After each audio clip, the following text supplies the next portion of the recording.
నమస్తే పొలిటికల్ వ్యాస్కు స్వాగతం. ప్రపంచవ్యాప్తంగా ఇవాళ పాలస్తీనా ఇజ్రాయెల్తో పాటు బంగ్లాదేశ్కు సంబంధించినటువంటి అంతర్గతమైనటువంటి అల్లర్లపైన ప్రపంచ దేశాలు చర్చించుకుంటున్నాయి. అయితే పాలస్తీనాలో పాలస్తీనా మధ్య హమాస్ తీవ్రవాదులు ఇజ్రాయెల్ పైన దాడి చేస్తే ఆ తర్వాత ప్రతిదాడి ఇజ్రాయెల్ మొదలుపెట్టింది.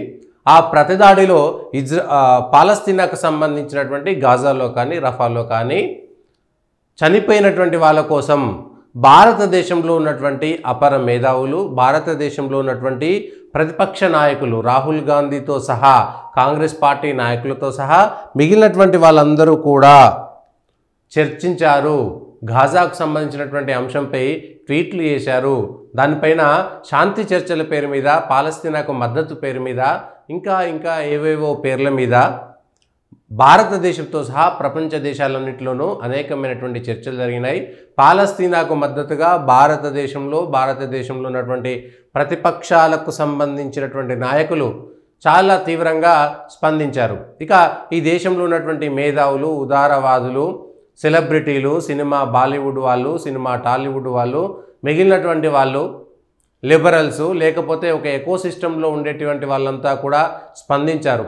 కాంగ్రెస్ నాయకులు, ప్రతిపక్ష నేత రాహుల్ గాంధీ గారు గాజా మీద మాట్లాడినట్టుగా, ట్వీట్ చేసినట్టుగా బంగ్లాదేశ్ మీద ఎందుకు తేడాగా చేశారు? ఈ విషయంపైన ఇప్పుడు చర్చ.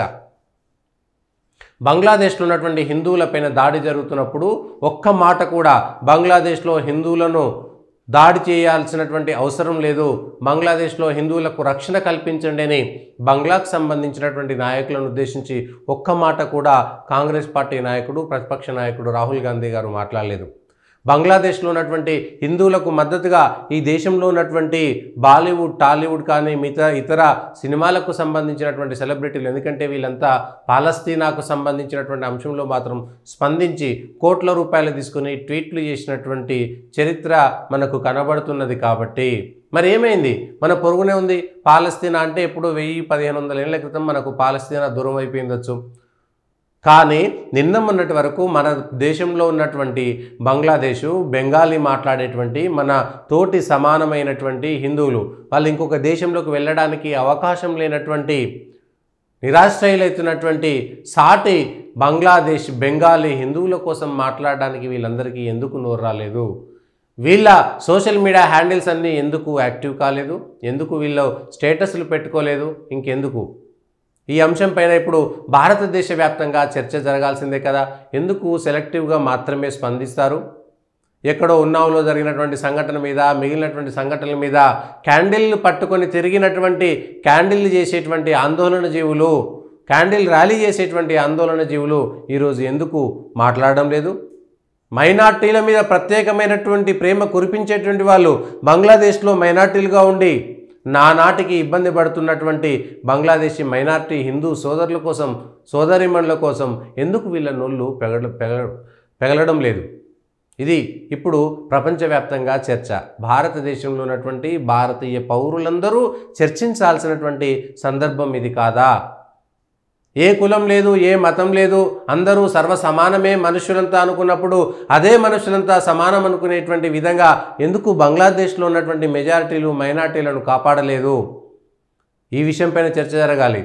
బంగ్లాదేశ్ విడిపోయినప్పుడు బంగ్లాదేశ్లో ఉన్నటువంటి హిందూ జనాభా ఎంత, అక్కడి నుంచి పారిపోయి బ్రతుకు జీవడాన్ని భారతదేశంకి వచ్చినటువంటి తర్వాత కూడా మిగిలిపోయినటువంటి బంగ్లాదేశ్లో ఉన్నటువంటి హిందువుల సంఖ్య ఎంత? 20% ఉన్నటువంటి బంగ్లాదేశ్లో ఉన్నటువంటి హిందువులు ఆ దేశం ఏర్పడ్డ తర్వాత, ఈ దేశం నుంచి విడిపోయిన తర్వాత కూడా 20% మంది ఉన్నటువంటి హిందువులు ఇవాళ 8% ఎందుకు పడిపోయారు? 76% మాత్రమే ఉన్నటువంటి ముస్లింలు 91% ఎందుకు పెరిగిపోయారు? వరుసగా ప్రతి సంవత్సరం హిందువుల భూములపై, ఆస్తులపై కన్నేసి ఇప్పటికే 26 లక్షల ఎకరాల హిందువుల భూములను కొల్లగొట్టారు. ఆ దేశంలో ఉన్న తర్వాత, ఆ దేశాన్ని ప్రేమించిన తర్వాత కూడా అక్కడి హిందువులకు జరుగుతున్నటువంటి అన్యాయాన్ని ఎందుకు ప్రశ్నించట్లేదు? ఎందుకు మాట్లాడడం లేదు? భారతదేశంలో ఉన్నటువంటి మేధావులకు ఏమైంది? సినిమా సెలబ్రిటీలకు ఏమైంది? సాటి బంగ్లాదేశీల మీద, సాటి బంగ్లాదేశ్లో ఉన్నటువంటి మైనార్టీ హిందూ సోదరుల మీద మాట్లాడితే భారతదేశంలో ఉన్నటువంటి ఓట్లు పోతాయనా? ఇక్కడ మైనార్టీల గురించి మాట్లాడేటువంటి వాళ్ళు అక్కడ మైనార్టీల గురించి ఎందుకు మాట్లాడరు? ఇగో ఇది ఇక్కడ ఉన్నటువంటి ఎవరైతే మాట్లాడలేదో ప్రతిపక్ష నాయకులు లేదా అధికారంలో ఉన్నటువంటి ఎన్డీఏ పక్ష నాయకులు భారతదేశంలో ఉండేటువంటి రోహింగ్యాల మీద అయ్యో వాళ్ళది పాథటిక్ సిచ్యువేషన్ అని అక్రమంగా వచ్చినటువంటి వలస అక్రమ చొరబాటుదారులకు మాత్రం రేషన్ కార్డులు ఇచ్చేటువంటి ప్రేమ ఉన్నటువంటి మీరు అయ్యో పాపం బ్రతుకు జీవుడాన్ని బ్రతకడానికి చోటు లేనటువంటి బంగ్లాదేశ్లో ఉన్నటువంటి హిందువుల కోసం ఒక్క కన్నీటి చుక్కను కూడా కార్చలేదే. ఎక్కడ ఉన్నటువంటి అమెరికాలోనో ఫిన్లాండ్లోనో ఆస్ట్రేలియాలోనో ఇంకేదో దేశంలో ఉన్నటువంటి హిందూ సోదరులంతా కదిలితే పక్కనే ఉన్నటువంటి ఇంకెవరూ ఆదుకోలేనటువంటి భారతదేశం మాత్రమే ఆదుకోవాల్సినటువంటి సందర్భంలో భారతదేశంలో ఉన్నటువంటి హిందువులు నిజమైనటువంటి హిందువులేనా? లేదా ప్రతినిత్యము చావో బతుకో నరకమో తెలియనటువంటి ఏ రోజు చచ్చిపోతామో ఏ రోజు చంపేస్తారో తెలియదనుకున్నటువంటి బంగ్లాదేశ్లోనో పాకిస్తాన్లోనో బతుకుతున్నటువంటి హిందువులు నిజమైనటువంటి హిందువులా? లేదా స్వేచ్ఛ స్వాతంత్రాల పేరు మీద కులాల పేరు మీద కొట్టుక చస్తున్నటువంటి భారతదేశంలో హ్యాపీగా ఇక్కడ ఉన్నటువంటి బార్డర్లో ఎవరైతే మన సైనికులు కాపలాగా ఉంటే మంచిగా నిద్రపోతూ పొద్దున్నే లేస్తూ హాయిగా తింటూ తిరుగుతున్నటువంటి భారతదేశంలో ఉన్నటువంటి హిందువులు నిజమైనటువంటి హిందువులా? ఒక్కసారి ఆలోచించాలి.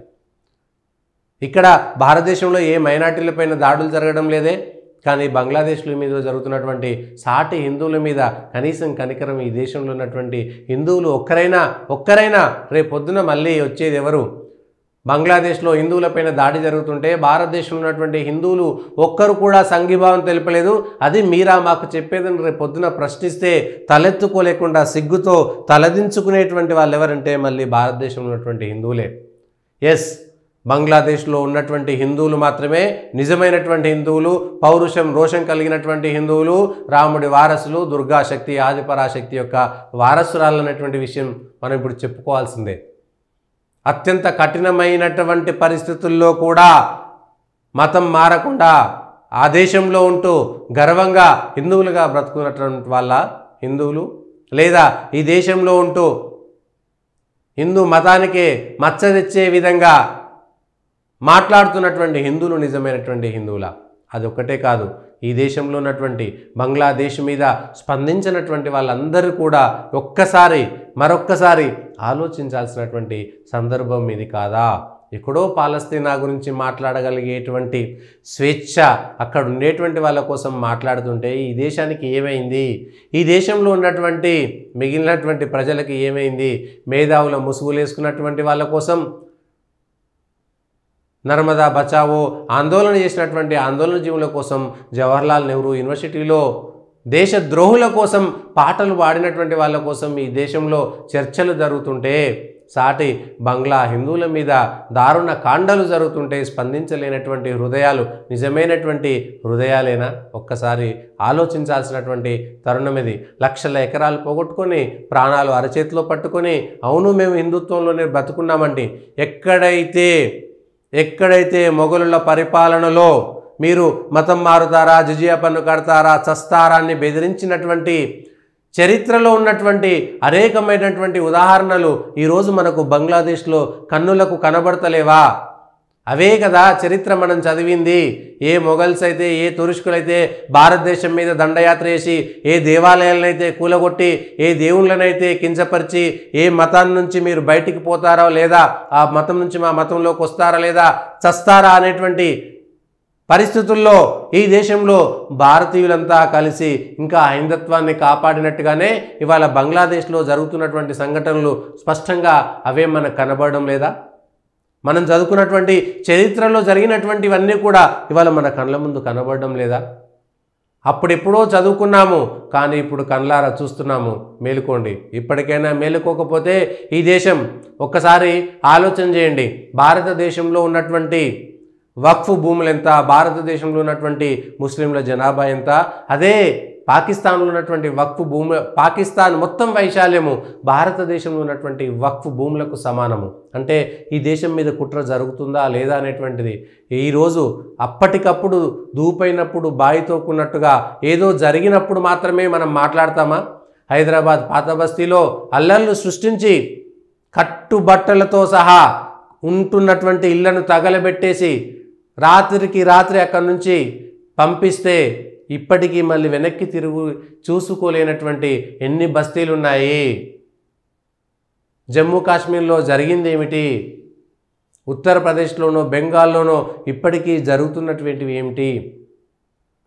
ఈ అంశాలే భారతీయులమైనటువంటి మనమందరము ఒక్కసారి ఆలోచించాలి. ఇది కులాల మధ్య చిచ్చువా, మతాల మధ్య చిచ్చా, జరుగుతున్నటువంటి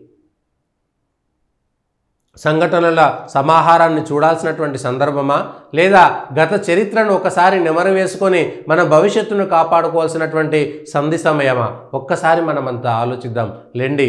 ఇప్పటికైనా సరే మన దొంగ నిద్రను ఒక్కసారి తల విదిల్చి, తల పైకెత్తి, కన్నులు పైకెత్తి, చెవులు నిక్కరించి విందాం బంగ్లాదేశ్లో సాటి హిందువుల ఘోష.